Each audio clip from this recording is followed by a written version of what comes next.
السلام علیکم ورحمۃ اللہ وبرکاتہ۔ الحمد للہ رب العالمین والصلاة والسلام علی سید الانبیاء والمرسلین وعلی آلہ وصحبہ اجمعین، اما بعد۔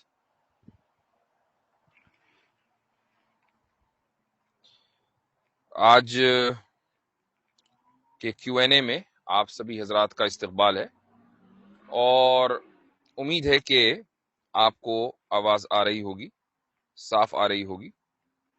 تو انشاءاللہ پچھلے ہفتے کی طرح جیسے کہ اعلان کیا گیا تھا، آپ کے سوالات مجھے موصول ہوئے اور اچھی خاصی تعداد میں موصول ہوئے، تو میں انشاءاللہ آپ کی سوالات سے جو آپ بھیج چکے ہیں ان سے سب سے پہلے میں اپنی بات کا آغاز کرتا ہوں، اور اس کے بعد اگر وقت بچے گا تو آپ کے جو سوالات چیٹ پر آئیں گے، چیٹ باکس میں، وہ چاہے فیس بک کی طرف سے آئیں یا یوٹیوب کی، تو میں انشاءاللہ کوشش کروں گا کہ ان کا جواب دے سکوں۔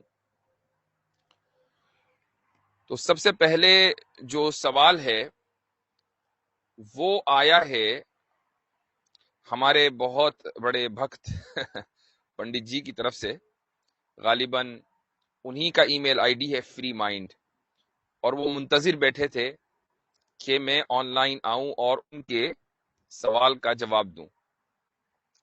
تو میں ان کے سوال کا جواب دوں گا، لیکن تھوڑا اور لوگ آ جائیں تاکہ اچھی طریقے سے سب لوگوں کے سمجھ میں آ جائے۔ تو انشاءاللہ آپ کا سوال اگرچہ بہت پہلے آیا ہے، لیکن میں ابھی اس کو سکپ کر کے آگے بڑھ رہا ہوں، میں پھر واپس آؤں گا ابھی تھوڑی دیر میں۔ ہمارا جو آج کا سب سے پہلا سوال ہے وہ ہے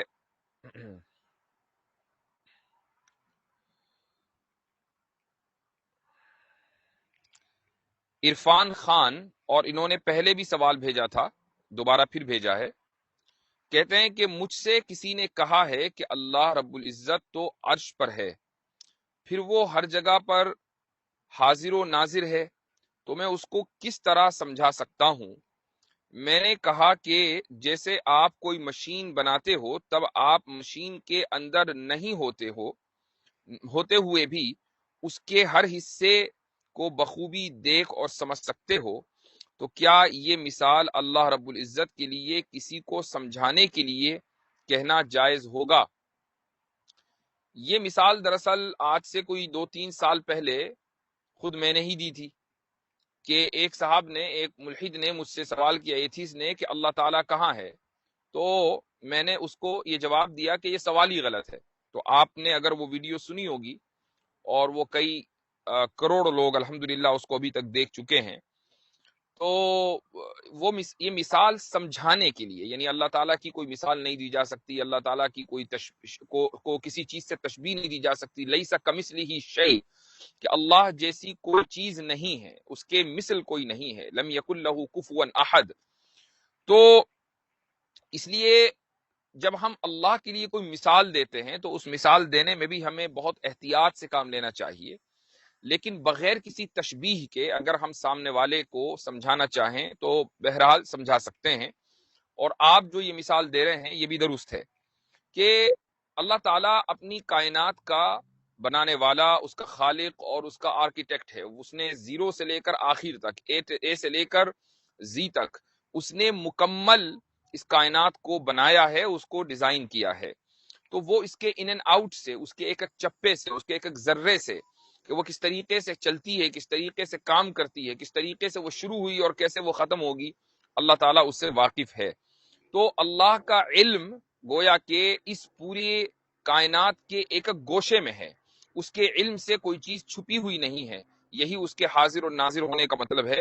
ایسا نہیں ہے کہ وہ خود ہر جگہ بیٹھا ہوا ہے، خود ہر جگہ موجود ہے۔ یہ عقیدہ مسلمانوں میں کافی مشہور ہوا کہ اللہ تعالیٰ ہر جگہ ہے، اور اس سے عام لوگ یہ سمجھنے لگے کہ بذات خود وہ ہر جگہ ہے۔ وہ دراصل اس کا علم ہر جگہ ہے، یعنی جگہ اور مکان یہ بھی تو مخلوق ہے، تو خالق مخلوق کے اندر نہیں ہو سکتا، یہ ہندوانہ عقیدہ ہے۔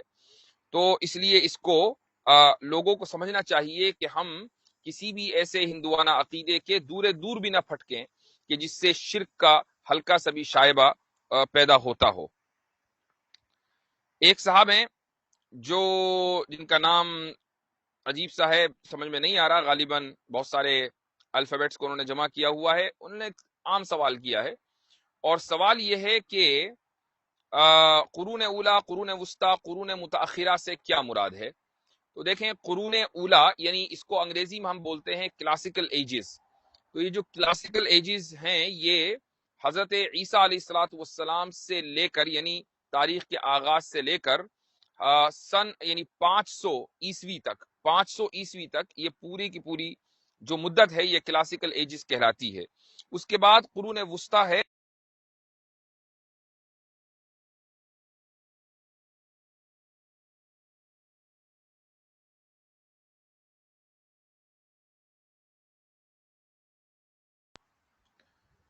جی غالباً کسی وجہ سے کنیکشن بیچ میں لاسٹ ہوا تھا، شاید میں دوبارہ جڑ گیا ہوں۔ اگر آپ میری آواز سن پا رہے ہیں تو ایک مرتبہ بتا دیجیے گا کہ آواز آ رہی ہے۔ اچھا، تو میں یہ کہہ رہا تھا کہ قرون وسطی کی جو مدت ہے وہ 1000 سال ہے، یعنی سن 500 سے لے کر 1500 تک، اور 1500 کے بعد جو مدت ہے، جو یہ دور چل رہا ہے، یہ قرون متاخرہ یا جس کو ہم ماڈرن ایجز بولتے ہیں۔ تو کلاسیکل ایجز، مڈل ایجز، اور اسی کو میڈیول بھی بولا جاتا ہے، مڈل ایجز کو، اور اس کے بعد قرون متاخرہ یعنی ماڈرن ایجز۔ اچھا، ایک سوال، اور بلکہ کئی لوگوں نے یہ سوال کیا ہے، اور یہ سوال بڑا اہم ہے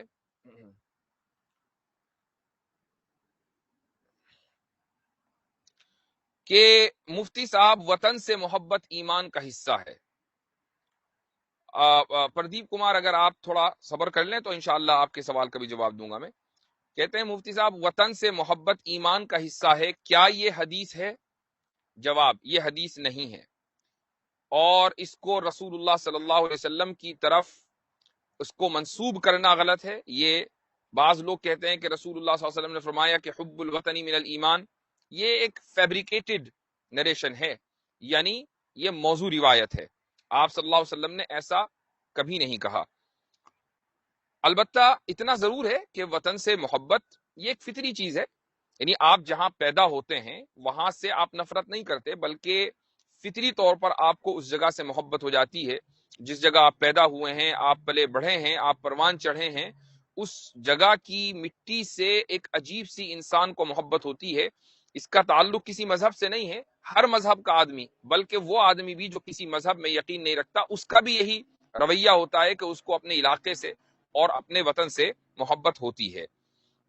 تو ایک کسی بھی فطری چیز کے بارے میں سوال کرنا، اور یہ خود ایک غیر فطری چیز ہے، یعنی آپ اگر کسی آدمی سے سوال کریں، بتاؤ کہ تمہیں اپنے وطن سے محبت ہے کہ نہیں، تو یہ ایسا ہی ہے کہ جیسے کوئی کسی سے آپ یہ سوال کریں کہ بتاؤ، ثابت کرو کہ تم سانس لیتے ہو یا نہیں۔ تو سانس لینا جیسے فطری ہے، ایسے ہی اس علاقے میں جہاں آدمی پیدا ہوا ہے وہاں کی محبت بھی اتنی ہی فطری ہے۔ تو یہ سوال کرنا غیر فطری ہے۔ آگے وہ کہتے ہیں کہ وندے ماترم اور بھارت ماتا کی جے جیسے نعرے لگانے کا کیا حکم ہے؟ وضاحت کیجیے۔ تو اس کا جواب یہ ہے کہ وندے ماترم کے بارے میں تو آج سے نہیں، ایک عرصے سے یہ بات واضح کی جا چکی ہے کہ یہ ایک شرکیہ ترانہ ہے، اور شرکیہ ترانے کو پڑھنا بھی شرک ہے، تو اس لیے اس سے بچنا چاہیے۔ اس سے کوئی فرق نہیں پڑتا کہ کچھ لوگوں نے بھارت کی آزادی میں اس ترانے کو گایا تھا، اور بھارت نے اس ترانے کو، یعنی بھارتی حکومت نے اس ترانے کو قومی نغمہ، نیشنل اینتھم نہیں کہہ رہا ہوں، قومی نغمہ اس کو قرار دیا ہے، تو دیا ہوگا۔ کسی نیشنل اینتھم کے علاوہ اگر کوئی نیشنل سانگ ہے، قومی نغمہ ہے، تو اس کو گانا کانسٹیٹیوشنلی ضروری نہیں ہے۔ اور کوئی ایک چیز اگر کہیں کسی ایک علاقے میں کچھ لوگ پڑھتے آئے تھے اور اس کی وجہ سے جنگ آزادی میں کچھ لوگوں نے کردار ادا کیا تھا، وہ موٹیویشنل یعنی موٹیویٹڈ ہو گئے تھے، اس سے یہ ضروری نہیں ہے، یہ لازم نہیں آتا کہ اب تمام کے تمام انڈینز، جس میں مسلمان بھی ہیں، سکھ بھی ہیں، سب کے سب مذاہب کے لوگ اپنے مذہب کو چھوڑ کر اس نغمے کو گانے لگ جائیں۔ اس کا مطالبہ کرنا اور سامنے والے کو کے اوپر زبردستی اس کو تھوپنا، یہ خود انکانسٹیٹیوشنل ہے۔ اس کے بعد بھارت ماتا کی جے جیسے نعرے لگانے کا کیا حکم ہے؟ دیکھیے یہ بات میں اپنی طرف سے نہیں کہتا ہوں، میں سمپلی آپ کو ایک فتویٰ پڑھ کے سنا دیتا ہوں اور اس فتوے سے آپ کو اندازہ ہو جائے گا کہ کیا حکم ہے۔ یہ فتویٰ ہے دارالعلوم دیوبند کا۔ کہتے ہیں کہ بھارت ماتا دیوی کو یہ لوگ ہندوستان کی مالک و مختار اور متصرف سمجھتے ہیں۔ یہ عقیدہ بلا شبہ شرکیہ عقیدہ ہے۔ اسلام کے ماننے والے مسلمان کبھی وحدانیت کے خلاف نعرے سے سمجھوتا نہیں کر سکتے۔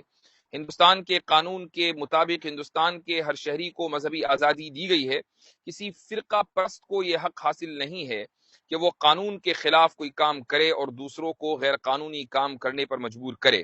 بہرحال بھارت ماتا کی جے کہنے والوں کے نزدیک اس کے مفہوم میں وطن کی پرستش یعنی عبادت کرنا شامل ہے، اس لیے کسی مسلمان کے لیے ایسا نعرہ لگانا جائز نہیں ہے۔ تو یہ آپ کے سوال کا جواب ہوا۔ وطن سے متعلق ایک دو سوال اور آ رہے ہیں، اور آنا اس لیے بھی ضروری ہے کہ بہرحال جو دن 15 اگست کا ہے وہ بھارت کے لیے اور بھارت کی تاریخ کے لیے بہت اہم ہے، اور اس دن ملک آزاد ہوا تھا اور پورے ملک میں اس آزادی کو سیلیبریٹ کیا جاتا ہے، تو کہیں بہت زیادہ مبالغہ بھی ہو جاتا ہے اور کہیں تو اس تعلق سے کچھ سوالات اور بھی آئے ہیں، تو جیسے جیسے وہ سوال آئیں گے میں انشاءاللہ اس کا جواب دوں گا۔ بلکہ یہ دیکھیے اچھا، یہ کہتے ہیں فرید خان کہ ان کے دو سوال ہیں۔ پہلا سوال ہے کہ قرآن کی تفسیر ابن کثیر خود پڑھ سکتے ہیں یا نہیں؟ بالکل پڑھ سکتے ہیں، آپ کوئی بھی کتاب خود پڑھ سکتے ہیں، آرام سے آپ پڑھیے قرآن کی تفسیر۔ قرآن کی تفسیر لکھی گئی ہے اس لیے کہ سب لوگ اس کو پڑھیں۔ ہمارے یہاں یعنی اسلام میں کوئی چیز چھپی بھی نہیں ہے۔ ایسا نہیں ہے کہ برہمنزم کی طرح کہ وہ انہوں نے ایک عرصے تک کی اپنی کتابوں کو اپنی عوام کو پڑھنے ہی نہیں دیا۔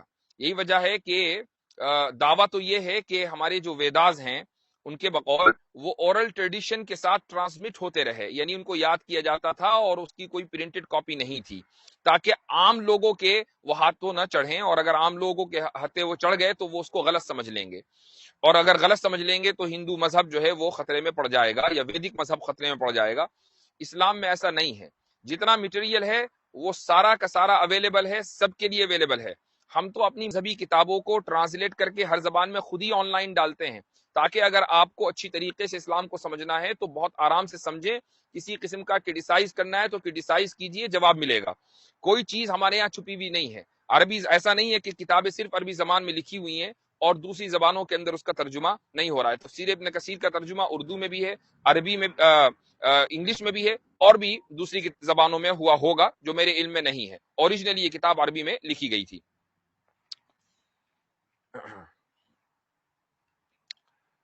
اچھا، اس کے بعد ایک سوال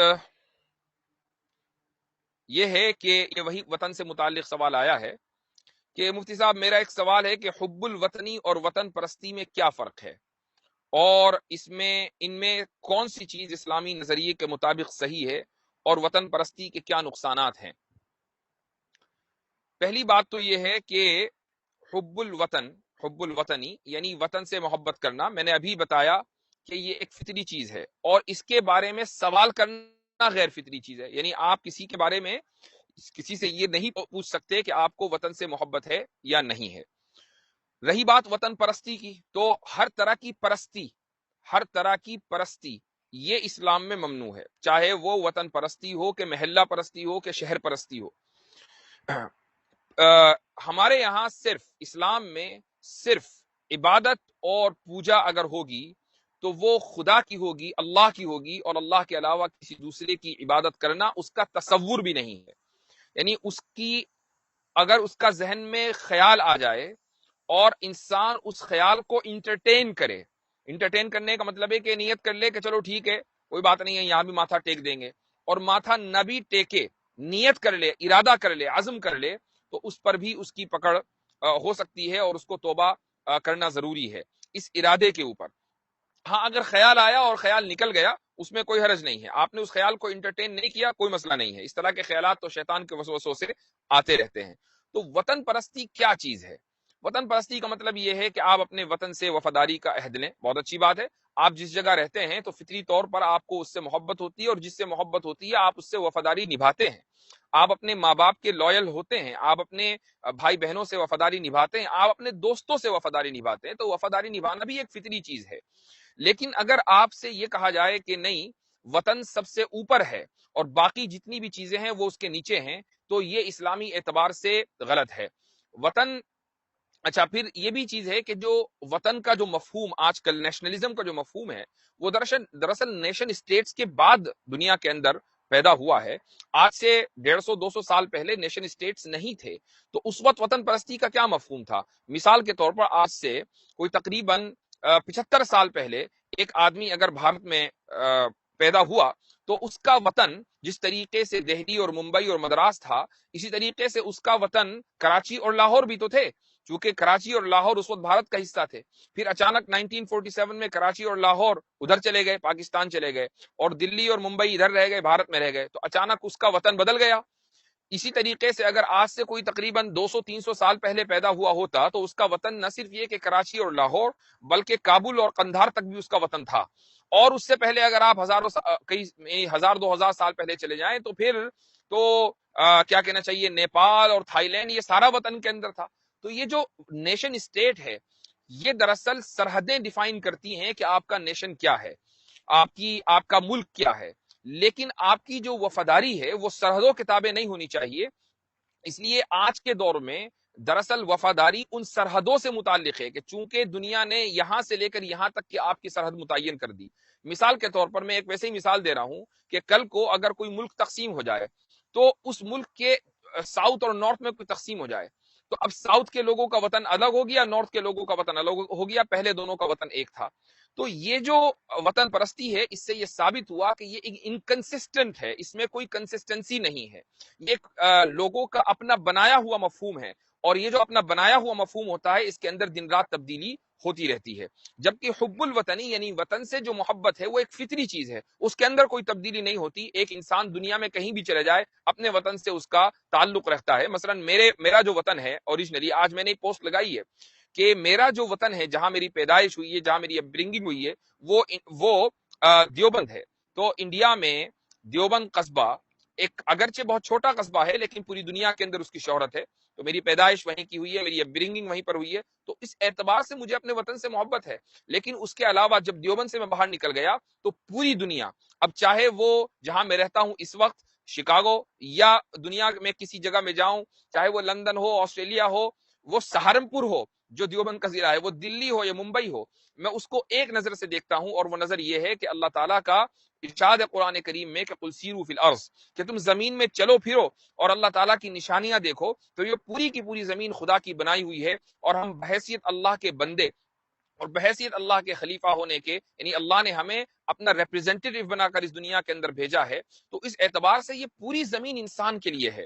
تو یہ جو بارڈرز ہیں یہ دراصل ہماری لائلٹی کو ڈیفائن نہیں کرتی ہیں. بالکل ایسا ہی جیسا کہ آج ایک انسان جو خصوصاً ماڈرنسٹ انسان ہے, جو نیشن ہوڈ کے اندر بلیو رکھتا ہے, جو نیشنلزم میں بلیو کرتا ہے, جب اس کے سامنے آپ یہ کہتے ہیں کہ یہ جو پرندے ہیں ان کے لیے کوئی بارڈر نہیں ہوتی, ان کے لیے کوئی سرحد نہیں ہوتی, پرندے ایک طرف سے دوسری طرف بہت فریلی آ جاتے ہیں, تو یہ جو ماڈرنسٹ ہیں, جو نیشنلسٹ ہیں, وہی اس چیز کو بڑا چیرش کرتے ہیں, بہت ہی اس کو سیلیبریٹ کریں گے کہ ہاں بھئی دیکھو کیا زبردست آزادی ہے کہ ادھر سے پرندہ اڑا اور ادھر چلا گیا, اس کو اس سے کوئی فرق نہیں پڑتا کہ وہ پرندہ پاکستان میں پیدا ہوا تھا, کہ انڈیا میں پیدا ہوا تھا, کہ افغانستان میں ہوا تھا, یا رشیا میں ہوا تھا. دنیا کے کسی ملک میں پیدا ہوا, جاتا کہیں اور ہے, کھاتا کہیں اور ہے. تو اگر پوری دنیا کا نظام ایسا ہو تو یہی دراصل خدا کا نظام ہے کہ جہاں پر آپ سرحدوں کے میں قید اور مقید نہیں ہیں. سرحدوں میں مقید ہو جانا ایک غیر فطری نظام ہے. اس کے بعد اگلا سوال بھی اہم ہے. شہباز عزیزی صاحب یہ سوال کر رہے ہیں کہ ملک میں اس وقت ہندوتو کا غلبہ ہے. بالکل صحیح ہے, اور اپنے افکار و نظریات دوسرے مذاہب پر جبری تھوپنے کی کوشش بھی جاری ہے. اس سلسلے میں کہا جاتا ہے کہ ہندوتو کے مسلمانوں سے 4 مطالبات ہیں کہ اسے اگر قبول کر لیا جائے تو مسلمان اس ملک میں رہ سکتے ہیں. تو سب سے بڑی پہلی بات تو یہ ہے کہ ہندوتو کے کسی بھی ٹھیکیدار کو یہ کہنے کا کہ اگر اس بات کو مان لو تو آپ یہاں رہ سکتے ہیں، یہ کہنے ہی کا حق نہیں ہے. یا تو وہ یہ کہے کہ بھائی میں اس نیشن کو، انڈیا کو یا کانسٹیٹیوشن کو یا حکومت کو نہیں مانتا ہوں، میں ایسا ہی باغی ہوں جیسا کہ کسی بھی دوسرے ملک میں باغی ہوتے ہیں اور مجھے اسی طریقے سے ٹریٹ کیا جانا چاہیے، میں اس ملک کو ریجیکٹ کرتا ہوں. آپ جب اس بات پر آ گئے تو ٹھیک ہے، آپ کو جو کہنا کہیے. لیکن جب آپ ایک طرف یہ کہتے ہیں کہ ہم بھارت ماں کے سپوت ہیں اور جناب ہم کانسٹیٹیوشن کو مانتے ہیں اور ہم بھارت کے لیے مرتے اور جیتے ہیں، تو پھر اسی ملک کا جو ڈاکیومنٹ ہے کہ جس ڈاکیومنٹ کی وجہ سے یہ پورا نظام قائم ہے، قانون کا، لا اینڈ آرڈر کا، اسی میں یہ حق آپ کو نہیں دیا گیا کہ آپ کسی کو یہ بتائیں کہ آپ اگر یہ مطالبات تسلیم کر لیں گے تو یہاں رہ سکتے ہیں ورنہ کہیں اور چلے جائیں. لیکن چلیں ان مطالبات کے اوپر بات کر لیتے ہیں. ہو سکتا ہے کہ کل کو کوئی آ کر یہ کہنے لگے، کوئی حکومتی کارندہ، تو وہ مطالبات یہ ہیں کہ تم یعنی مسلمان کہتے ہو کہ اسلام ہی سیدھا راستہ ہے. یہ درست نہیں ہے. سارے مذاہب سیدھے راستے کی طرف رہنمائی کرتے ہیں، ان میں اسلام بھی ہے. اسلام ہی سیدھا راستہ ہے، یہ قبول نہیں ہے، اور یہ مطالبہ ہمیں قبول نہیں ہے چونکہ اسلام ہی سیدھا راستہ ہے. ان الدین عند اللہ الاسلام، کہ دین اللہ کے نزدیک جو قابل قبول ہے وہ اسلام ہے، یعنی اسلام کے ذریعے ہی خدا تک پہنچا جا سکتا ہے، اس کے علاوہ کوئی دوسرا راستہ اس منزل پر نہیں جاتا ہے. اگر ہم اس مطالبے کو تسلیم کر لیں تو دراصل ہم قرآن کریم سے دستبردار ہو رہے ہیں، اور قرآن کریم کی کسی ایک آیت کو تو چھوڑیے، کسی ایک حرف سے دستبردار ہونے کا مطلب ہے اسلام سے نکل جانا. تو اگر ہم ایک طرف یہ کہیں کہ اسلام کے علاوہ ہندوازم بھی اور بدھزم بھی اور جینزم بھی، اور آپ بتوں کے سامنے ماتھا ٹیک کے تو بھی اور مسجد میں جا کر سجدہ کرے تو بھی پہنچیں گے آپ خدائی کی طرف اور اپنے بنانے والے کی طرف، تو ہم قرآن کی اس آیت ان الدین عند اللہ الاسلام کا کھلم کھلا انکار کر رہے ہیں. اور آیت کا انکار کرنے کا مطلب یہ ہے کہ ہم نے اپنے آپ کو اسلام سے باہر نکال لیا. تو ایک طرف تو ہم یہ کہہ رہے ہیں کہ اسلام بھی سیدھا راستہ ہے اور پھر ہم اسلام ہی کو ڈیناؤنس کر دیں، یہ کیسا کانٹرڈکشن ہے؟ اس لیے یہ مطالبہ غلط ہے. اور اس مطالبے کو وہ مسلمان، نام کے مسلمان، تو شاید قبول کر لیں کہ جن کا ایمان خدا کے یہاں قابل قبول نہیں ہوگا. لیکن اگر کوئی سچا اور پکا مسلمان ہے تو صبح قیامت تک چاہے اس کو اپنے وطن کی قربانی اپنی زندگی میں 1000 مرتبہ دینی پڑے، لیکن وہ اس مطالبے کو قبول نہیں کرے گا. پہلا یہ جو مطالبہ ہے یہ ہے. دوسرا، مسلمانوں کی اکثریت اسی ملک کی ہے، بس انہوں نے اسلام قبول کر لیا ہے، اس لیے مسلمان بھارت کی تہذیب و کلچر اپنائیں. اس کی پہلی بات تو صحیح ہے کہ مسلمانوں کی اکثریت بھارت کے جو مسلمان ہیں وہ وہیں کے مقامی ہیں، ان کے آبا و اجداد بھارت ہی کے تھے، ان کے آبا و اجداد نے اسلام قبول کیا ہے، اور بھارت کی اکثریت کے مسلمان انہی آبا و اجداد کی اولاد ہیں. یہاں تک تو بالکل صحیح ہے. لیکن اس کے بعد جو نتیجہ نکالا وہ غلط ہے. نتیجہ کیا نکالا؟ نتیجہ یہ ہے کہ لہذا اب مسلمان بھارت کی تہذیب اور کلچر کو اپنائیں. تو اگر آپ کو بہت زیادہ کچھ بیک گراؤنڈ میں ساؤنڈ آ رہا ہے تو آنا تو نہیں چاہیے، لیکن مجھے بتا دیجئے پھر بھی. تو اب یہ جو نتیجہ نکالا ہے، نتیجہ کیا نکالا کہ اب مسلمان بھارت کی تہذیب اور کلچر کو اپنائیں. تو دیکھیں بھارت کی تہذیب اور کلچر کیا ہے. کلچر کیا ہے؟ سب سے پہلے ہم کلچر کو سمجھ لیتے ہیں. کلچر ایک انسانی کنبے اور معاشرے کا بنایا ہوا جو نظام ہے وہ کلچر ہوتا ہے. مثال کے طور پر اگر ایک جگہ 100 مکان یا 100 فیملیز رہتی ہیں اور رہتی چلی آ رہی ہیں، تو ان کا آپس میں رہن سہن، اٹھنا بیٹھنا، ان کا آپس میں گفتگو کا انداز، ان کے سیلیبریشن کا طریقہ، ان کی غمی کا طریقہ، یہ کلچر ہے. اس کلچر میں مذہب کا عنصر شامل نہیں ہوتا ہے. لیکن بھارت کے کلچر کا، جس کو کلچر کہا جاتا ہے، بھارت کے کلچر کا، جس کو ہندوتوا کے جو ماننے والے ہیں کلچر سمجھتے ہیں، ان کا مسئلہ یہ ہے کہ انہوں نے اس کلچر میں اپنے مذہب کو داخل کیا ہوا ہے. مثلا سوریہ نمسکار ہے تو یہ ان کا کلچر کا حصہ ہے، یا مثلا وندے ماترم کہنا ان کے کلچر کا حصہ ہے، یا دوسرے کے سامنے ہاتھ جوڑنا اور اس کے سامنے جھکنا یہ ان کے کلچر کا حصہ ہے. اور یہ اسلام کے اعتبار سے، مذہبی اعتبار سے، دینی اعتبار سے یہ غلط ہے. سوریہ نمسکار شرک ہے، دوسرے کے سامنے جھکنا شرک ہے، وندے ماترم کہنا شرک ہے. تو ہم ایسے کلچر کو کیسے قبول کر لیں کہ جس کی بنیاد شرک کے اوپر ہو؟ ہاں، آپ اگر ایسا کلچر لے کر آئیں کہ جس میں شرک اور مذہب کا کوئی دخل نہ ہو.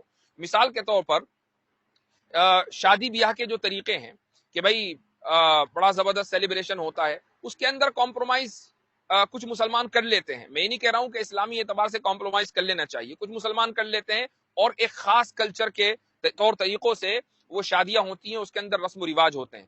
وہ رسم و رواج اپنے بنیادی اعتبار سے اگرچہ اسلام کے خلاف ہوں، یعنی شریعت کے خلاف ہوں، لیکن یہ نہیں کہا جائے گا کہ وہ کفریاں ہیں، شرکیاں ہیں. جیسے ہی وہ رسم و رواج، مثلا جوتا چرائی ہوئی، اب جوتا چرائی کی ایک رسم وہ ہندوؤں کے یہاں بھی ہوتی ہے، مسلمانوں کے یہاں بھی ہوتی ہے. اب اس رسم کو اگرچہ علماء پسند نہیں کرتے ہیں اور اس کو شریعت کے خلاف کہتے ہیں، لیکن ایسا نہیں ہے کہ جوتا چرائی جو آدمی کرے گا یا جس گھر میں ہوگی وہ رسم، وہ فوراً گھر کافر ہو جائے گا یا مشرک ہو جائے گا. یہ ایک بر صغیر کا کلچر ہے، یعنی انڈین سب کانٹیننٹ کا.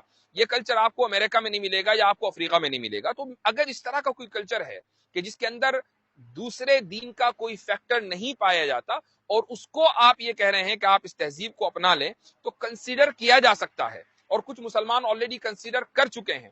لیکن جس کلچر کی آپ بات کر رہے ہیں وہ تو پورا کا پورا شرکیہ ہے. ایسے کلچر کو اپنانے کا مطلب ہے اپنے دین سے دستبردار ہو جانا. اگلا جو سوال ہے وہ ہے، جب مسلمانوں کی اکثریت یہیں کی ہے تو ہندو مسلم کے پوروج ایک ہوئے، اس لیے مسلمان اپنے قائد و پوروج رام وغیرہ کو مانے، نہ کہ ابو بکر و عمر وغیرہ کو. دیکھیں، سب سے پہلی بات تو یہ ہے کہ یہ سوال اس وقت کیا جانا چاہیے، یہ مطالبہ اس وقت کیا جانا چاہیے جب آپ رام جی کو ایک تاریخی شخصیت ثابت کر دیں. یعنی رام جی کی جو شخصیت ہے وہ ایک فکشنل ہے، ایک افسانوی شخصیت ہے، اور یہ میں نہیں کہہ رہا ہوں، یہ گاندھی خود اپنی کتاب کے اندر لکھ کر گئے ہیں. تو آپ ان کی کتاب میں، ان کے لٹریچر میں اس کو پڑھ سکتے ہیں کہ وہ رام جی کو وہ تاریخی شخصیت نہیں مانتے، یعنی ان کا کوئی تاریخی اعتبار سے کوئی ثبوت نہیں ہے. تو پہلے آپ شخصیت ثابت کریں کہ ہاں جی تھے، اور یہ ان کی 100% یا ان کی تعلیمات ہیں. اس کے بعد آپ یہ کہیں کہ بھئی ان تعلیمات کو اپنانا چاہیے یا نہیں اپنانا چاہیے. لیکن اگر ایک شخصیت کا تاریخی اعتبار سے کوئی وجود نہیں ہے تو اس کے بارے میں یہ مطالبہ کرنا کہ اس کو مانو یا اس کی مانو یا اس کی تعلیمات کو مانو، یہ بنیادی طور پر غلط ہے. حضرت ابو بکر اور حضرت عمر رضی اللہ عنہما یہ صرف عربوں کے قائد نہیں تھے، بلکہ یہ تمام کے تمام مسلمانوں کے قائد تھے. وہ اور اسلام کسی ایک علاقے کی جاگیر یا پراپرٹی نہیں ہے کہ وہیں کے لوگ اسلام قبول کریں گے. اسلام صرف عربوں کا ہے. اسلام جس طریقے سے عربوں کا ہے، عجمیوں کا بھی ہے. اور اسلام جس طریقے سے سعودیہ میں ہے اسی طریقے سے بھارت میں ہے اور انڈونیشیا میں بھی ہے. تو اگر ابو بکر اور عمر رضی اللہ عنہما تمام کے تمام مسلمانوں کے قائد ہیں تو وہ مسلمان دنیا کے کسی بھی علاقے اور خطے میں بسے، وہاں کے قائد اور رول ماڈل ابو بکر اور عمر رضی اللہ عنہما ہوں گے. رام جی کے بارے میں آپ جب یہ ثابت کر دیں کہ وہ ایک تاریخی شخصیت تھے اور ان کا 100% وجود تھا، تو پھر اس کے بعد آگے ڈسکشن کیا جا سکتا ہے. اچھا، اس کے بعد آگے وہ کہتے ہیں کہ ملک اور مذہب کا ٹکراؤ ہو تو ملک کو اوپر رکھیں، مذہب کو نیچے. میں یہ بات پہلے ہی کہہ چکا ہوں کہ مسلمان کے لیے خدا، اس کا خالق اور اس کا مالک اللہ سب سے اوپر ہے. اگر کبھی ایسا ہو، اول تو ایسا ہوتا نہیں ہے، ایک مسلمان کے لیے ایسا کبھی نہیں ہوتا کہ اس کے ملک اور اس کے مذہب کے درمیان ٹکراؤ ہو. چونکہ اس کی وجہ یہ ہے کہ اگر کبھی ایسا ہونے لگے، مان لیں کسی ایسی جگہ پر ڈکٹیٹرشپ قائم ہو گئی کہ جہاں پر مسلمانوں کو یہ حکم دے دیا گیا کہ اب تم اپنے مذہب کے اوپر نہیں چل سکتے ہو، تم نماز نہیں پڑھ سکتے ہو، تم روزہ نہیں رکھ سکتے ہو، اور مسلمان ایسی جگہ مجبور ہیں کہ کیا کریں، تو ان کے اوپر یہ ضروری ہو جاتا ہے کہ وہ وہاں سے ہجرت کر کے کسی ایسی جگہ پر چلے جائیں کہ جہاں ان کو مذہبی آزادی حاصل ہو. یہ ان کا بنیادی حق ہے، چونکہ پوری زمین خدا کی بنائی ہوئی ہے، تو جہاں پر وہ خدا کی عبادت کر سکیں وہاں ان کو جانا چاہیے. اس سے خود یہ پتہ چل جاتا ہے کہ خدا کا دین ہمیشہ اوپر رہے گا. نبی کریم صلی اللہ علیہ وسلم مکہ مکرمہ میں تھے. آپ صلی اللہ علیہ وسلم کو مجبور نہیں کیا گیا تھا. اہل مکہ نے یہ نہیں کہا تھا کہ یہاں سے نکل جاؤ. ان کا مطالبہ یہ تھا کہ بھائی ہمیں بھی عبادت کریں دو ہمارے طریقے پر، اور آپ اپنے مذہب کے حساب سے جیسا بھی چلنا ہے چلیں، آپ ہمارے لوگوں میں تبلیغ نہ کریں دین کی. آپ یہ نہ بتائیں کہ خدا ایک ہے اور اس کا کوئی پارٹنر نہیں ہے، اس کا کوئی شریک نہیں ہے. جب یہ بتائیں گے تو پھر ہمارے معبودوں کے اوپر بات آ جاتی ہے، وہ ہم برداشت نہیں کریں گے. تو نبی کریم صلی اللہ علیہ وسلم نے یہ تو گوارا کیا کہ وہ اپنے وطن کو چھوڑ دیں اور ہجرت کر کے وہ مدینہ منورہ تشریف لے جائیں، لیکن یہ گوارا نہیں کیا کہ وہ اپنی تبلیغ کو ترک کر دیں اور اپنی مذہبی آزادی کے اوپر حرف آنے دیں. اس سے خود ہمیں پتہ چل جاتا ہے کہ مذہب کا، دین کا اور وطن کا جو مقام ہے وہ کس کا مقام بلند ہے اور کس کو ترجیح اور پریفرنس دی جانی ہے. جو لوگ آپ سے یہ کہتے ہیں کہ نہیں جی دیکھیے میں ان اپولوجیٹک مسلمانوں کی طرح بات نہیں کرتا ہوں کہ نہیں جی یہ تو دو آنکھیں ہیں اور آپ کون سی آنکھ کو آگے کریں گے. ٹھیک ہے، وطن کی اہمیت اپنی جگہ ہے، میں نے خود ہی کہا کہ یہ فطرت ہے اور فطرت کو دبایا نہیں جا سکتا، یعنی محبت. لیکن جب آپ یہ کہتے ہیں کہ نہیں ہم وطن کو اوپر رکھیں گے اور مذہب کو نیچے رکھیں گے، تو اس سے آپ یہ کہنا چاہ رہے ہیں کہ آپ کے نزدیک وطن خدا ہے اور مسلمان کے نزدیک خدا ہی خدا ہے، وطن خدا نہیں ہے، اور اس خدا کے علاوہ کوئی دوسری چیز خدا نہیں ہے. تو دونوں کے درمیان اس فرق کو سمجھنا ہوگا. اور سب سے بڑی بات یہ ہے، حیرت اس بات پر ہوتی ہے کہ یہ مطالبے ان لوگوں کی طرف سے آئے ہیں کہ جو خود باہری ہیں. یعنی اگر وہ یہ ثابت کر دیں کہ نہیں ہم تو یہاں پر انڈیجنس ہیں، یعنی ہمیں نیٹو ہیں، یعنی ہمیشہ سے ہم یہاں رہتے آ رہے ہیں، ہماری نسل یہیں سے شروع ہوئی ہے، تب تو چلو ٹھیک ہے، تھوڑی دیر کے لیے ہم نے مان لیا کہ آپ کو اخلاقی اعتبار سے یہ کہنے کا حق ہے کہ آپ دوسروں سے کچھ مطالبہ کر سکیں تھوڑی دیر کے لیے، for the sake of the argument. لیکن ہوتا حقیقت یہ ہے کہ جو لوگ ہندوتو کے ماننے والے ہیں، یعنی وہ جو 3-4% برہمن ہیں، وہ خود آرین کمیونٹی سے ہیں. اور آرینز کے بارے میں ہمیں پتا ہے کہ وہ نیٹو انڈینز نہیں ہیں، بلکہ یہ لوگ سینٹرل ایشیا سے آئے، اس کے بعد انہوں نے کئی مرتبہ ہجرت کی، آخر میں جو ہے یہ لوگ ایران کے راستے سے، کچھ لوگ تبت کے راستے سے، یہ انڈس ویلی کے اس طرف آئے کہ جدھر انڈیا ہے، اور یہاں پر یہ پنجاب اور ہریانہ کے علاقوں کے اندر آباد ہو گئے اور پھر پورے انڈیا کے اندر یہ پھیلتے چلے گئے. تو آج اگر آپ سے 3%، یعنی چلو اگر تھوڑی دیر کے لیے مان لیں کہ مسلمان بھی باہر سے آئے ہیں، سارے کے سارے مسلمان باہر سے آئے ہیں، تو کیا فرق ہوا؟ ایک کمیونٹی جو چند سو سال پہلے آئی اسی ملک میں، وہ اس کمیونٹی سے جو چند سو سال کے بعد آئی، کیا یہ سوالات پوچھنے کا اور مطالبہ کرنے کا حق رکھتی ہے؟ ہرگز نہیں. یہ مطالبہ کرنے کا حق وہ تو شاید رکھے کہ جو اس ملک میں نسلوں سے آباد ہے، وہیں سے اس کا آغاز ہوا ہے، لیکن ایسا نہیں ہے. تو دراصل ان لوگوں کو یہ سوچنا چاہیے کہ کیا ایتھیکلی اور اخلاقی اعتبار سے ہمیں یہ مطالبہ کرنے کا حق ہے کہ نہیں، ہم بھی تو باہر سے آئے ہیں. اچھا، اور ان لوگوں سے مطالبہ ہے، یعنی مسلمانوں میں ایک بہت بڑی تعداد ایسی ہے کہ جن کے آبا و اجداد اوریجنلی یہیں کے تھے، کہ جن کے دوسرے بچے کہ جنہوں نے اسلام قبول نہیں کیا وہ اپنے آپ کو مول نواسی کہتے ہیں. تو بہت بڑی تعداد مسلمانوں کی ایسی ہے کہ جو ان مول نواسیوں کی اولاد ہے. تو اصل تو پھر یہ لوگ ہیں کہ جو یہاں پر ہزار سال سے رہتے آئے ہیں، کہ آرینز نے جن کے اوپر ظلم کیا اور ان کو مارا اور اس کے بعد ان کی زمینوں کے اوپر قبضہ کر لیا. تو یہ تاریخی فیکٹس ہیں، ہسٹوریکل فیکٹس ہیں، اور ہسٹوریکل فیکٹس کو چھپایا نہیں جا سکتا، بلکہ ان کو پبلکلی ان کو ذکر کرنا بہت ضروری ہے. اچھا، اب میں جو سوال میرے پاس شروع میں آیا تھا، میں نے بتایا تھا کہ ایک اور سوال ہے، اس کو لے لیتے ہیں انشاءاللہ. یہ سوال دراصل فری مائنڈ صاحب ہیں، ان کا مائنڈ بالکل فری ہے، اس لیے انہوں نے یہ سوال مجھے بھیجا ہے. اور میرا اندازہ ہے کہ جو ہمارے پنڈت جی ہیں نا، یہ اکثر آپ کو کامنٹ کرتے ملیں گے، تو یہ انہی کی طرف سے آیا ہے غالباً، میرا اپنا اندازہ ہے. یہ انہوں نے ایک ویڈیو کا لنک دیا ہے کہ اس ویڈیو پہ لنک پہ جائیے، اور اس آدمی نے ایک سورت بنائی ہے عربی میں، یعنی قرآن کریم کی ایک سورت بنائی ہے. تو آپ اس میں غلطی نکال کے بتائیں اور میں مان جاؤں گا. قرآن کا چیلنج اس نے ایکسپٹ کیا ہے، تو میں مان جاؤں گا آپ اس میں غلطی نکال دیں.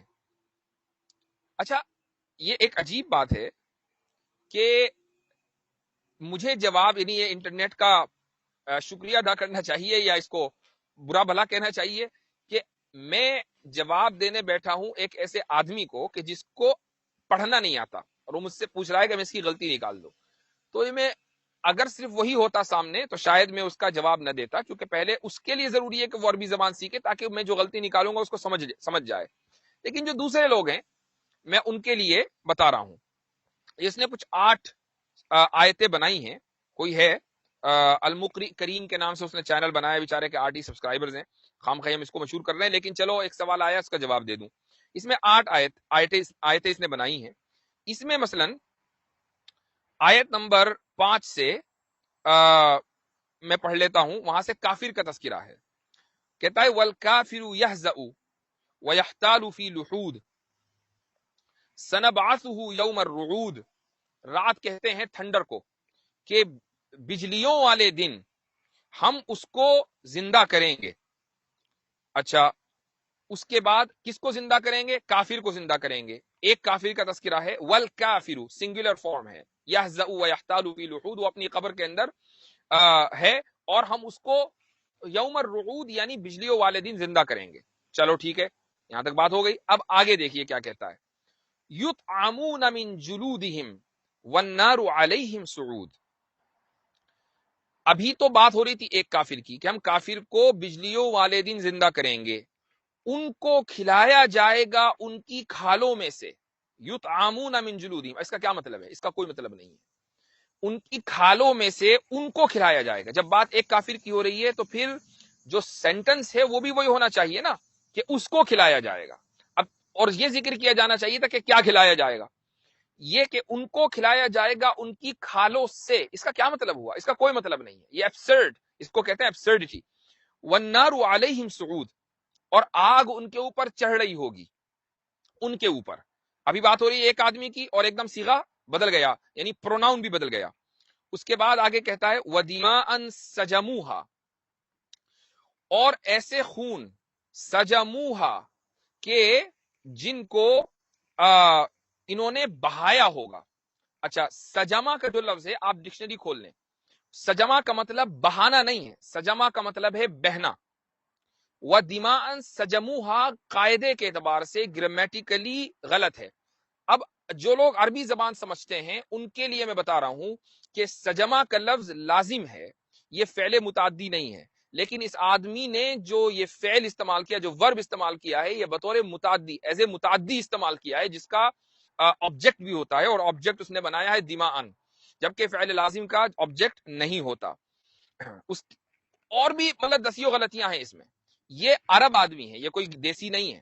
تو جب عرب جو قرآن ملحد جو قرآن کے چیلنج کو ایکسپٹ کر رہا ہے، اور میں ایک نان عرب لیکن میں نے گرامر پڑھا ہے، میں بہت آسانی کے ساتھ اس میں 4-5 غلطیاں اس کے 8 آیتوں میں ویسے ہی سپرفیشل انداز میں، یعنی بالکل ایسے ہی دیکھ کر میں بیان کر سکتا ہوں. اگر میں زیادہ ڈیپ میں جاؤں اس کے معنی میں تو اس کے معنی کے اندر کتنا کانٹرڈکشن ہے اس سے وہ ایک الگ چیز ہے. تو اس لیے میں ہمیشہ کہتا ہوں کہ آپ لوگ کم سے کم پہلے عربی سیکھ لیں، اس کے بعد پھر اس میدان میں آئیں تو پھر بات کرنے میں مزہ آئے گا. اب ادھر سے کاپی ادھر سے کاپی کر کے، اب آپ اگر یہ بھی صلاحیت نہیں رکھتے ہیں کہ آپ ان غلطیوں کو سمجھ سکیں تو پھر اسلام میں غلطیاں نکالنا اور قرآن میں غلطیاں نکالنا بند کیجئے. یہ اسلامو فوبک نیچر ہے اور یہ کوئی اچھی بات نہیں ہے. اچھا اگلا سوال لے لیتے ہیں. کہتے ہیں وسیم احمد صاحب ہیں، وہ یہ کہہ رہے ہیں کہ آج کل بہت سارے نوجوان بالکل اعلیٰ دنیاوی تعلیم یافتہ نوجوان جاوید غامدی اور انجینئر علی مرزا جیسے نام نہاد اسکالروں کے جال میں پھنستے جا رہے ہیں. میرا سوال یہ ہے کہ ان سب کو ان نام نہاد اسکالروں کے جال سے کیسے بچا سکتے ہیں؟ دیکھیے ہمیں یا آپ کو کسی دوسرے کو کسی جال سے بچانے کی کوئی ذمہ داری نہیں دی گئی ہے.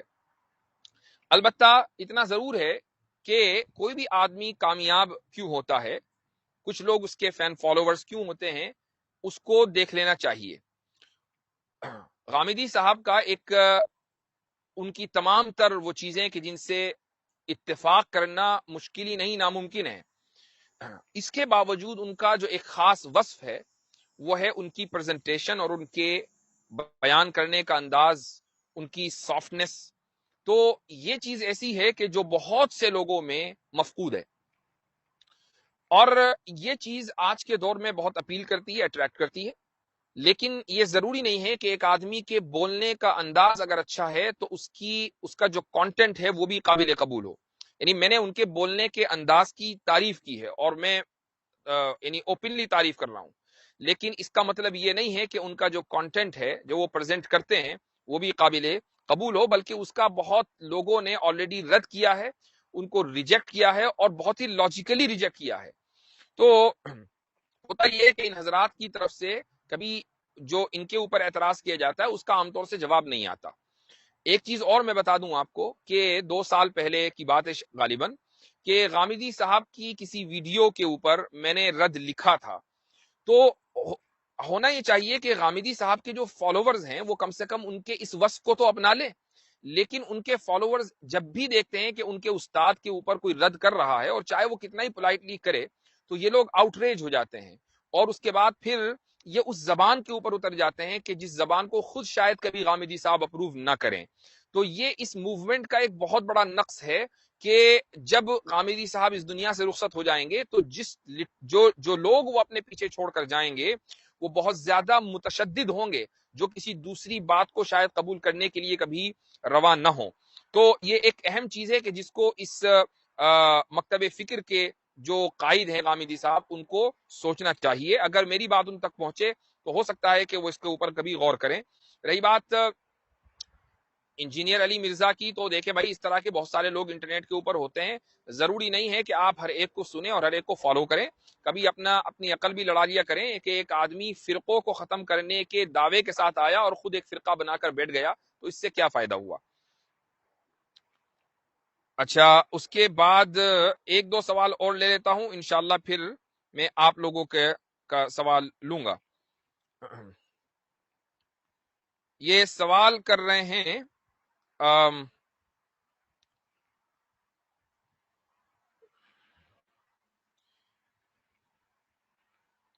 ارقم خان، کہتے ہیں کہ is it right to say a hijabi woman who indulges in haram relationship too؟ یعنی ایک عورت، حجابی عورت ہے، اگر وہ کسی حرام ریلیشن شپ میں انوالوڈ ہے تو کیا اس کو یہ کہنا صحیح ہے کہ حجاب یا برقع از اے سمبل آف پائٹی، کہ یہ ایک حیا کا سمبل ہے. if you indulge in haram relationship then there is no need to wear this. اگر آپ کسی حرام ریلیشن شپ میں ہیں تو اس کو پہننے کی کوئی ضرورت نہیں ہے. throw this out and do whatever you want. اس کو پھینکو اور جو کرنا کرو. کیا یہ کہنا صحیح ہے؟ دیکھیے، اگر آپ کسی کو عار دلانے کے لیے اور کسی کو سیدھے راستے پر لانے کے لیے یہ ہارش ٹون استعمال کر رہے ہیں اور اس سے یہ امید رکھتے ہیں کہ آپ کی اس ہارش ٹون سے کچھ فرق پڑے گا اور شاید اس کے اندر حیا جاگ جائے اور غیرت آ جائے، تب تو ٹھیک ہے، کہہ لیجئے. لیکن اگر آپ اس کو واقعی حقیقت کے معنی میں محمول کر رہے ہیں، یعنی یہ سمجھ رہے ہیں کہ ایسا ہی ہونا چاہیے کہ جب ایک عورت حرام ریلیشن شپ میں ہے تو پھر برقع پہننے سے کیا فائدہ، تو یہ ایسا ہی ہوا کہ ایک آدمی اگر نماز نہیں پڑھتا تو آپ اس سے یہ کہیں کہ بھائی جب تم نماز نہیں پڑھتے تو داڑھی رکھ کر کیا فائدہ، یا تم اگر داڑھی نہیں رکھتے تو نماز پڑھ کے کیا فائدہ. یا اسی طریقے سے آپ اگر کسی سے یہ کہیں کہ بھائی جب تم روزے نہیں رکھ رہے تو شرابی پی لیا کرو، یعنی یہ دونوں الگ الگ چیزیں ہیں، اس کا ایک کا دوسرے سے کوئی تعلق نہیں ہے. جب تک ایک عورت برقع پہنتی رہے گی یا وہ حجاب لیتی رہے گی تو اس بات کا امکان ہے کہ اس کا دین سے چاہے ظاہر ہی میں صحیح ایک تعلق ہے. ہو سکتا ہے کہ جس حرام ریلیشن میں وہ انوالو ہو اس کو وہ خود غلط سمجھتی ہو، لیکن وہ اپنے آپ کو اس سے نکال نہ پا رہی ہو. اگر آپ نے اس کا برقع اور اس کا حجاب بھی چھڑوا دیا تو گویا کہ جو غیرت اور جو حمیت اس کے دل میں تھی اسلام کے تعلق سے وہ بھی جاتی رہی، اور جب غیرت ہی نکل جائے تو پھر واپسی کا راستہ بہت مشکل ہو جاتا ہے.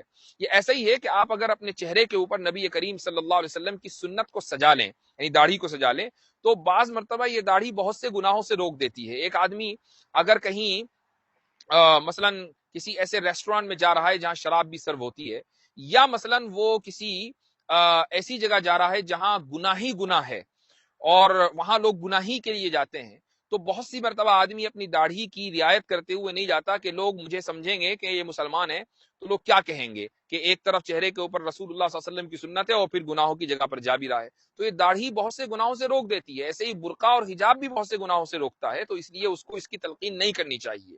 ہاں، ایک ہارش ٹون میں اگر اس کو غیرت اس کی اجاگر کرنے کے لیے ایک آدمی کہہ رہا ہے تو بات الگ ہے. ایک دو سوال اور لے لیتا ہوں. ایک صاحب کہہ رہے ہیں کہ یوٹیوب کی ارننگ حلال ہے یا حرام، بتا دیجئے. کچھ دن پہلے تک میری اپنی جو تحقیق تھی اس کے مطابق میں اس کو درست ہی سمجھتا تھا، اور یہی وجہ ہے کہ اس کی میری ابھی کچھ ویڈیوز ہیں، شارٹ ویڈیوز، ابھی تک کہ وہ مانیٹائزڈ ہیں. اس زمانے میں نے ان کو مانیٹائز کیا تھا، لیکن اب معتبر اداروں کا فتویٰ آ چکا ہے میں کوئی اتھارٹی نہیں سمجھتا اپنے آپ کو کہ میری جو رائے ہے وہی درست ہے.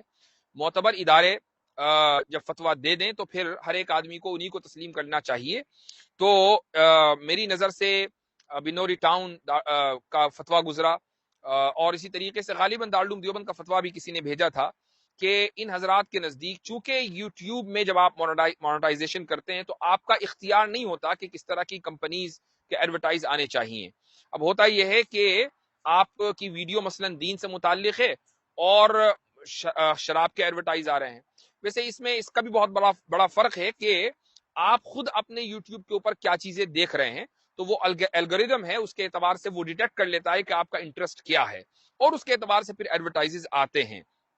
لیکن بہرحال وہ ایڈورٹائز جیسے بھی آئیں اس کی ارننگ اسی کے پاس آنی ہے جس کا چینل ہے. اس لیے اور اس میں یہ نہیں پتا چلتا کہ یہ حرام ہے یا حلال ہے, ایڈورٹائز کس کمپنی کا تھا, اس لیے اس سے بچنا چاہیے.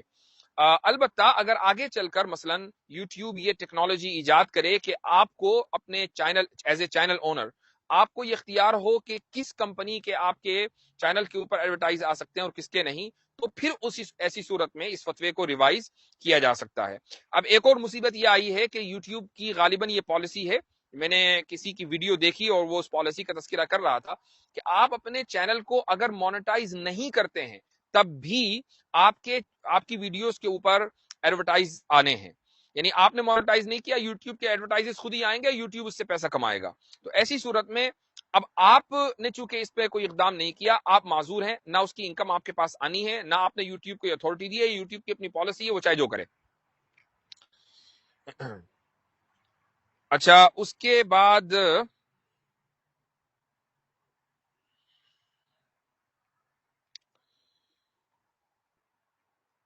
جو سوال ہے وہ ایک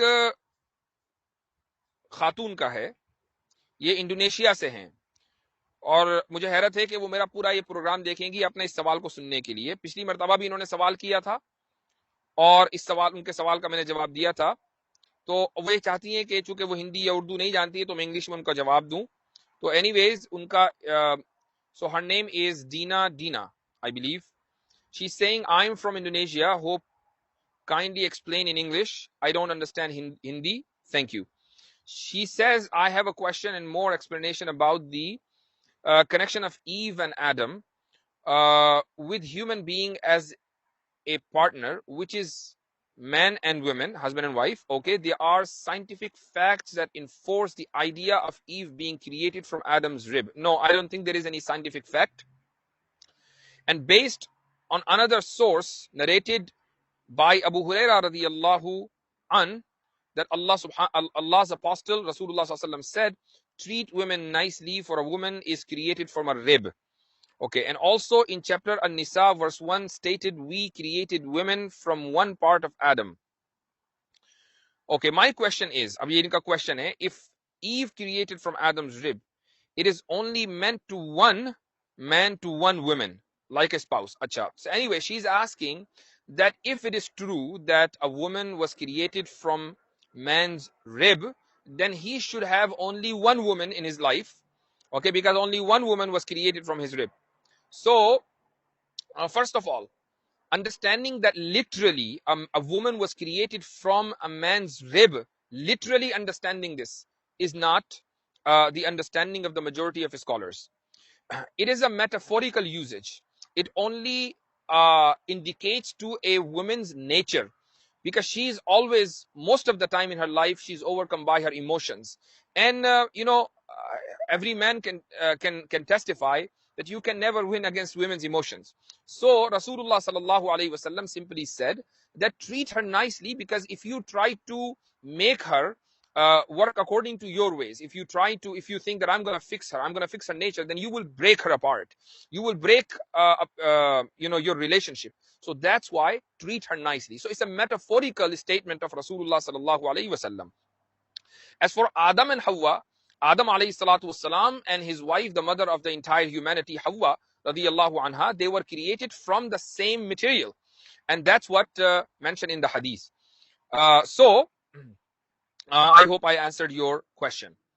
اچھا جی, اب میں آپ لوگوں کے ایک دو سوال یہاں سے لے لیتا ہوں چونکہ تقریباً 50-55 منٹ آلریڈی ہو گئے ہیں. یہاں سے آپ کے 2-4 سوال لے لیتا ہوں. پنڈت جی آپ کا تو ہو گیا کام، آپ کے سوال کا تو ہم نے جواب دے دیا. ہاں ایک سوال بڑا امپورٹنٹ تھا، وہ میں ایک لے لیتا ہوں، میرے ذہن میں بھی آیا ہے. یہ سوال انہوں نے کیا، آج کا دن بڑا اہم ہے. وہ دن اس لیے اہم ہے کہ آپ کو معلوم ہوا ہوگا کہ افغانستان میں کیا ہوا ہے. تو یہ ایک بہت بڑی نیوز ہے پوری دنیا کے لیے. تو انہوں نے جو سوال کیا ہے، انیس خان صاحب ہیں اورنگ آباد سے، کہتے ہیں کہ کیا اسلامک کنٹری میں حکومت خواتین کو قانوناً پردے کا پابند بنا سکتی ہے؟ اگر ہاں تو پھر خواتین دینی دنیاوی تعلیم کیسے حاصل کریں گی؟ اور غیر مسلم خواتین کا کیا حکم ہوگا؟ کیا ان کو بھی پردہ کرنا پڑے گا؟ جواب افغانستان کے پس منظر میں دیجیے. نہیں، جواب ایک عام ہونا چاہیے، کسی خاص پس منظر میں نہیں.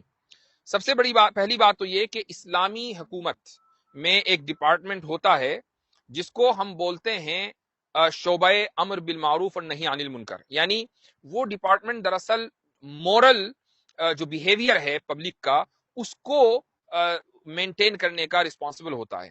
اچھا، اب اگر خواتین اس اسلامی ملک میں جہاں پر مکمل اسلامی قانون ہے وہاں رہتی ہیں، مسلمان خواتین کی بات ہو رہی ہے، تو بے حیائی، پبلک پلیسز میں بے حیائی کی کوئی گنجائش نہیں ہے. اچھا، برقع نہ صرف یہ کہ حیا کا اور ماڈسٹی کا سمبل ہے حجاب، بلکہ یہ دراصل ایک عورت کے اندر جو حیا ہے یہ اس کو ایکسپریس کرتا ہے. اب اگر عورت بے حجاب ہو جائے تو گویا کہ وہ، اور وہ پبلک پلیسز میں جائے تو گویا کہ وہ بے حیائی کو پروموٹ کر رہی ہے.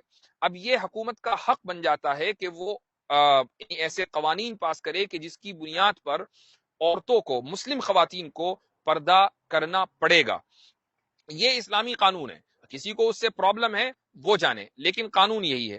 اچھا، اب آپ کا یہ کہنا کہ پھر عورتیں تعلیم کیسے حاصل کریں گی، یہ گویا کہ آپ نے اپنے ذہن میں شاید یہ مفروضہ بٹھا لیا ہے کہ اگر کوئی عورت پردے میں ہے تو وہ تعلیم حاصل نہیں کر سکتی، وہ پڑھ نہیں سکتی دینی یا دنیاوی تعلیم. یہ بنیادی طور پر غلط ہے. دینی تعلیم تو نہ پڑھنے کا کوئی مطلب ہی نہیں ہوتا. یعنی آپ خود انڈیا میں دیکھ لیں، آپ کے شہر اورنگ آباد میں کئی مدرسے لڑکیوں کے چلتے ہیں جہاں مکمل حجاب میں اور پردے میں وہ دینی تعلیم حاصل کر رہی ہیں. اسی طریقے سے آپ سے قریب چلے جائیں مالی گاؤں میں، ماشاءاللہ بہت بڑا مدرسہ ہے جہاں آپ ہیں اورنگ آباد، وہاں سے قریب مالی گاؤں ہے.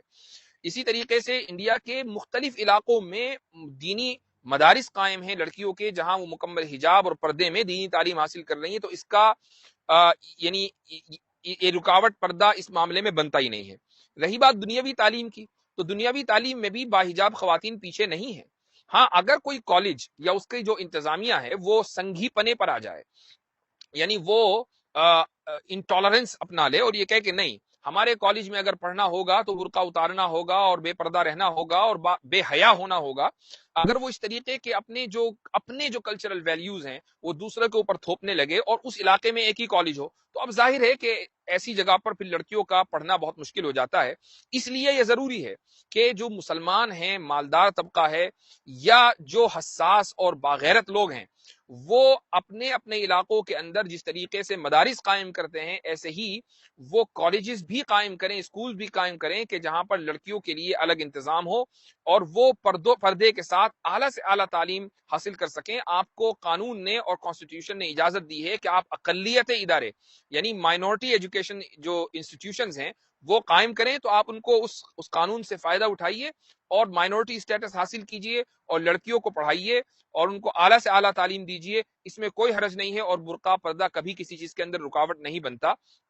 امریکہ میں آپ اگر کبھی آئیں، مغربی بہت سے ممالک میں، تو یہاں پر ابھی تک کہ یہ دماغ میں کیڑا نہیں آیا کہ ہم اپنی ویلیوز کو آپ کے اوپر تھوپیں گے. تو کتنی ہی خواتین ہیں جو باحجاب رہ کر کالجز یونیورسٹیز جاتی ہیں اور اعلیٰ تعلیم حاصل کر کے اعلیٰ ڈگریاں ان کے پاس ہیں اور وہ اپنی قوم کی اور اپنی کمیونٹی کی، اپنے ملک کی خدمت انجام دے رہی ہیں. تو یہ جو یعنی ذہن میں مفروضہ ہے اس کو ختم کرنا چاہیے. رہی بات یہ کہ ایسے ملک میں اگر غیر مسلم خواتین ہیں تو ان کا کیا ہوگا، تو غیر مسلم خواتین کے اوپر جو اسلامی حجاب ہے وہ نافذ نہیں کیا جائے گا. یہ قانون صرف اور صرف مسلم خواتین کے لیے ہے، غیر مسلم خواتین کے لیے یہ قانون نہیں ہے. ہاں، یہ کہ وہ عریانیت اگر معاشرے میں پھیلائیں اس کی اجازت کسی کو نہیں ہے. یعنی عریانیت پھیلانے کی کہ وہ ایسا لباس پہنے کہ جس سے ان کا جسم چھلک رہا ہو، یہ اور اس جسم کے جو یعنی جو اتار چڑھاؤ ہیں وہ اتنے زیادہ واضح ہو کر نظر آ رہے ہوں، یہ اس طرح کا لباس پہن کر اگر وہ پبلک میں جائیں گی تو غیر مسلم خواتین کو بھی اس سے روکا جائے گا۔ اور آپ انڈیا میں دیکھ لیں، جو ہندوؤں کا جو کلچر ہے اس کے اندر بھی کچھ علاقوں کے اندر ہے کہ بھائی ان کے ہاں گھونگھٹ نکالنے کا رواج ہے، لباس بہت زیادہ چست نہیں پہنا جاتا ہے۔ تو اگر اس طرح کا کوئی لباس غیر مسلم خاتون پہن رہی ہے کسی مسلم کنٹری میں جہاں اسلامی قانون نافذ ہے تو اس میں کوئی حرج نہیں ہے، اور اسلامی پردہ اس کے اوپر نافذ نہیں کیا جائے گا۔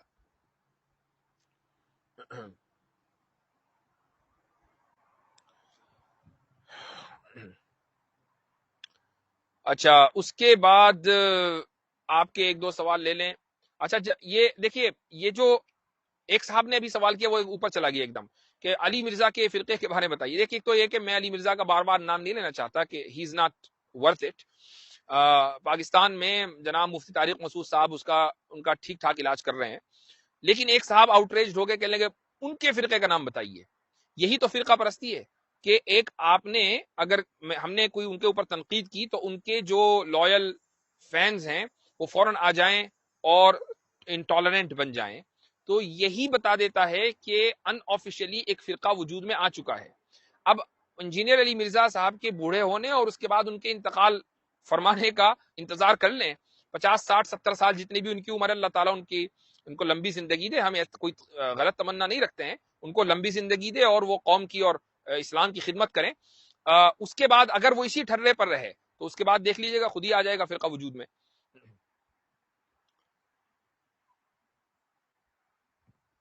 اچھا، اس کے بعد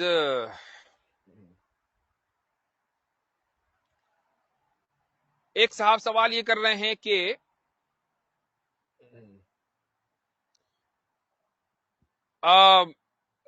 ہندوازم ایکسپوزڈ، ان کا کامنٹ ہے کہ ایکس مسلم کا علاج کیجئے، ہر روز سرکس لگاتے ہیں۔ دیکھیے، سرکس کا علاج نہیں ہوتا۔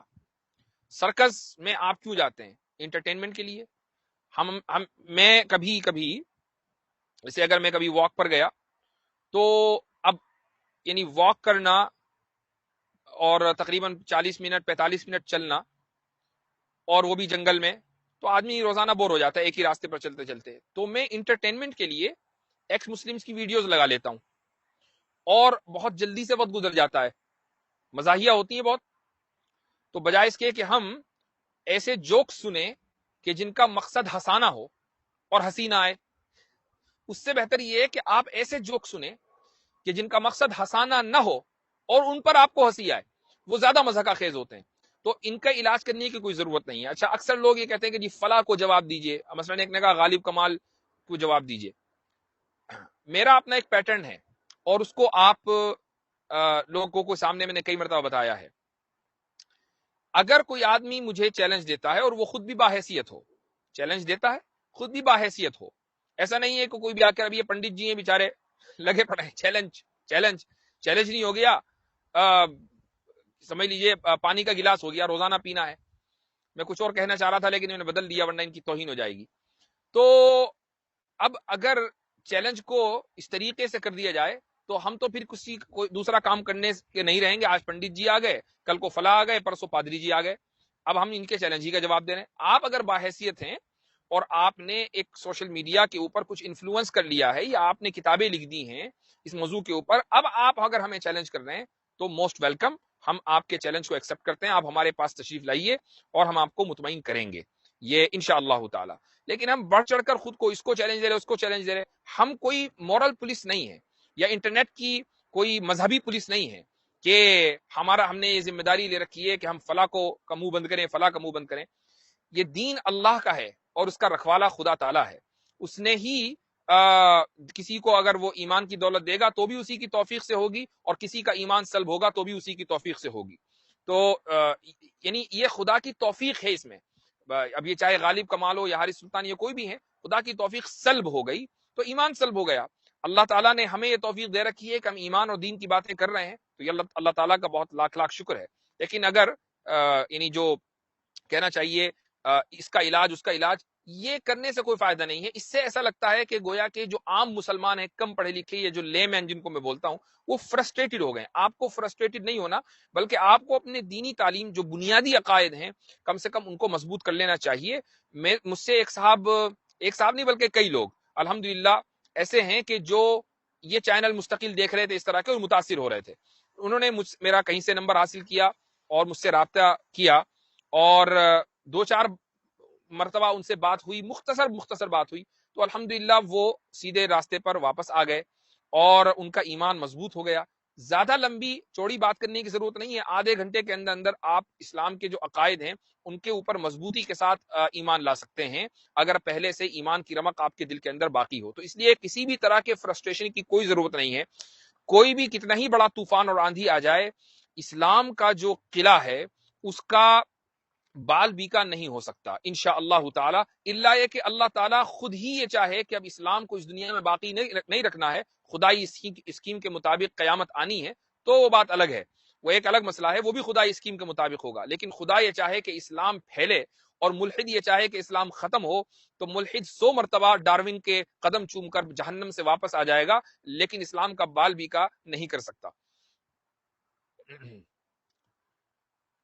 ٹھیک ہے، تو آج کے لیے پھر انشاءاللہ اتنا ہی، اور اگلے ہفتے تو مشکل ہے، لیکن اس کے اگلے ہفتے پھر انشاءاللہ آپ سے اب سے 15 دن کے بعد ملاقات ہوگی. جزاکم اللہ خیر الجزا، والسلام علیکم ورحمۃ اللہ وبرکاتہ.